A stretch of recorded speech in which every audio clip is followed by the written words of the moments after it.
यदि आप भी सीबीएसई क्लास 10th के स्टूडेंट हैं तो आपके लिए जो है सीबीएसई बोर्ड की तरफ से जो है एक बहुत बड़ा अपडेट है। आपको पता होना चाहिए कि पहले सीबीएसई क्लास 10th का एग्जाम जो है एक ही बार होता था, लेकिन अब जो है सीबीएसई क्लास 10th का एग्जाम जो है एक साल में 2 बार होगा।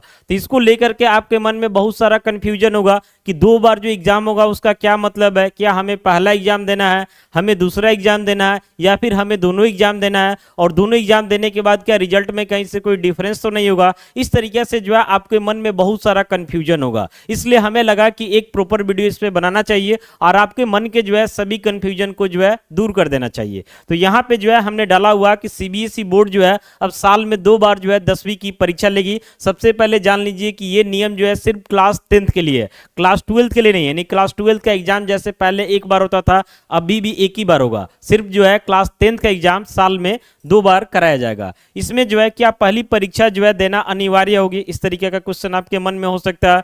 दूसरी परीक्षा जो है क्यों रखी गई है, ये भी आपके मन में हो सकता है कि इसका क्या रीजन है। जब एक परीक्षा हो ही रहा था तो दूसरा परीक्षा क्यों लिया जा रहा है, रिजल्ट जो है कितने बार आएगा, एक बार आएगा या 2 बार आएगा, क्या मिलेगा बेस्ट स्कोर का फायदा, समझ रहे ना, छात्रों को जो है मिलेगा दूसरा मौका। ये सब कुछ जो है आपके मन में क्वेश्चन है, तो एक एक क्वेश्चन जो है हम दूर करने वाले हैं। आप ध्यान से जो है वीडियो को देखते रहिए, दोबारा जो है इस टॉपिक से रिलेटेड आपको कहीं से कोई डाउट होने वाला नहीं है। सबसे पहले आपको हम कुछ मुख्य बिंदु पे बात करते हैं कि सीबीएसई जो है अब हर साल में जो है 2 बार 10वीं की परीक्षा कराएगा। पहली परीक्षा सभी छात्रों के लिए देना अनिवार्य होगा और दूसरी परीक्षा जो है वैकल्पिक होगा, यानी कि ऑप्शनल होगा। यानी कुल मिलाकर के ये समझिए कि सीबीएसई का जो है अब एक साल में जो है क्लास 10 का 2 बार एग्जाम होगा, जिसमें पहले एग्जाम में जो है सभी स्टूडेंट को बैठना बिल्कुल जरूरी है और दूसरा एग्जाम जो है ऑप्शनल होगा। अब आपको हम बता रहे हैं कि दूसरा एग्जाम का जरूरत आपको कब पड़ेगा और क्यों पड़ेगा। तो इसके लिए देखिए आगे बढ़ते हैं। सबसे पहले तो ये जान लीजिए कि छात्र को इससे क्या लाभ मिलेगा। जिनका पहला पेपर में जो है अच्छा मार्क्स नहीं आया, बढ़िया एग्जाम नहीं दिया गया, वैसे बच्चे सोचते हैं कि हमारा जो है इंप्रूवमेंट होना चाहिए, तो उनको जो है दूसरे एग्जाम में मौका दिया जाएगा। मान लेते हैं कि आप पहले एग्जाम में फेल कर गए हैं, तो भी आप दूसरा एग्जाम में जो है बढ़िया से लिख करके पास कर सकते हैं। या पहले एग्जाम में आपको लगता है कि नहीं, आपको जो है बढ़िया मार्क्स नहीं मिला, आपको थोड़ा समय चाहिए, तो फिर से जो है आप दूसरा एग्जाम दे करके अपने मार्क्स को जो है बढ़ा सकते हैं। तो इससे जो है रिजल्ट आपका अच्छा हो जाएगा और साथ जो है छात्रों पे दबाव भी कम होगा, क्योंकि पहले ऐसा करने के लिए जो है मान लेते इंप्रूवमेंट वगैरह देना है या फिर फेल वगैरह हुए ज्यादा मल्टीपल सब्जेक्ट में, तो उस सिचुएशन में कभी कभी आपका 1 साल बर्बाद होता था। अब जो है ये चीज देखने को नहीं मिलेगा, यानी एक ही साल में सब कुछ हो जाएगा और बाकी बच्चों के साथ ही जो है आपका एडमिशन भी हो जाएगा। तो ये कुल मिलाकर देखा जाए तो बच्चों के हित में है और बच्चों को जो है इससे फायदा है। तो आप बात समझ लिए कि पहला एग्जाम सबको देना है, समझ रहे ना। पहला एग्जाम में अगर आपका मार्क्स खराब आ गया, कुछ इस तरीके का लगता है कि इसको और इंप्रूव करना चाहिए, तो दूसरा एग्जाम दे करके जो है आप अपने मार्क्स को बढ़ा सकते हैं। बाकी परीक्षा और रिजल्ट के बारे में बात करते हैं तो पहला परीक्षा जैसे कि पहले भी फरवरी में शुरू हो रहा था और मार्च तक चल रहा था, तो फरवरी मार्च में जो है पहला परीक्षा होगा।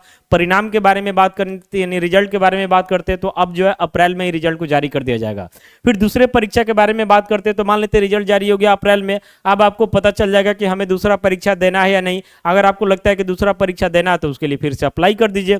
जैसे अप्लाई कीजिएगा मई जून में दूसरा परीक्षा हो जाएगा और उसका परिणाम जो है जून में आ जाएगा। कुल मिलाकर के इसमें एक बात आपको ध्यान देने वाला है कि फरवरी मार्च में तो आप पहला परीक्षा देते हैं, रिजल्ट आपको अप्रैल में आ जाता है और तुरंत मई जून में दूसरा परीक्षा हो जाएगा, जून में रिजल्ट आ जाएगा, यानी बीच में समय आपको ज्यादा नहीं मिल रहा। यानी ऐसा समझिए कि पहला परीक्षा आप दे रहे ना, उस समय जो है खुद से आपको अपना एनालिसिस कर लेना है कि क्या हमें दूसरा परीक्षा देने की जरूरत पड़ेगा या नहीं। अगर आपको लगता है कि दूसरा परीक्षा देने की जरूरत पड़ेगा तो उसी समय से प्रिपरेशन में लग जाना है, नहीं तो पता चलेगा कि रिजल्ट आने के बाद प्रिपरेशन में लगेगा तो बीच में आपको समय मिलने वाला नहीं है। तो ये कुल मिलाकर के देखा जाए तो छात्रों के हित में है और छात्रों को जो है इससे काफी ज्यादा फायदा मिलेगा। बाकी निष्कर्ष के बारे में बात करते हैं तो यह कदम जो है छात्रों को दूसरा मौका देगा, पढ़ाई को बनाएगा कम तनावपूर्ण, यानी बच्चे ज्यादा स्ट्रेस में अब नहीं रह पाएंगे और शिक्षा प्रणाली होगी लचीली और आधुनिक। क्योंकि अभी के समय में आपको पता है कि सिर्फ डिग्री से जो है कुछ होने वाला नहीं है, डिग्री के साथ जो है प्रैक्टिकल नॉलेज का होना बहुत जरूरी है। तो ये कंसेप्ट को इसलिए लाया गया कि बच्चों के ऊपर जो है थ्योरेटिकल पढ़ाई का बोझ कम हो और प्रैक्टिकल पढ़ाई का बोझ बढ़ाया जाए, ताकि उनको रोजगार लेने में कहीं से कोई दिक्कत ना हो।